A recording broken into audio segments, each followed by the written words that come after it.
Bes, may baby ako na 1 taon na dala-dala ko din siya pag nagmamaning ako. Mahirap pero it's okay. Parang yun kasi yung stepping stone ko na kahit mahirap, go lang. Tawag dito. Bumenta ng bumenta kahit mahirap. Na lahat ng mga challenges na ano naman.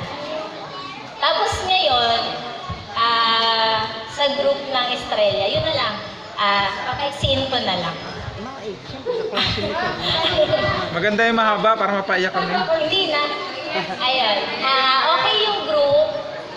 Okay yung manager namin. Thankful ako dahil supportive yan sa group. Lalo sa pag-holding ni Master. Ayun.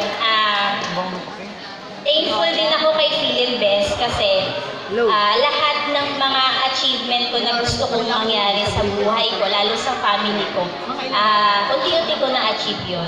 Yun lang. Basta yung masasabi ko lang siguro, lahat man ng mga trials sa mga clients or sa family problems natin, go lang tayo, focus lang tayo lagi kung ano na kung anong gusto natin i-goal sa life natin. Yun na lang siguro yung i-focus natin. Wag na lang tayo sa mga emote natin kasi syempre dumadaan naman talaga tayo sa mga emotion na gano'n. Tumatanda na tayo. Yan.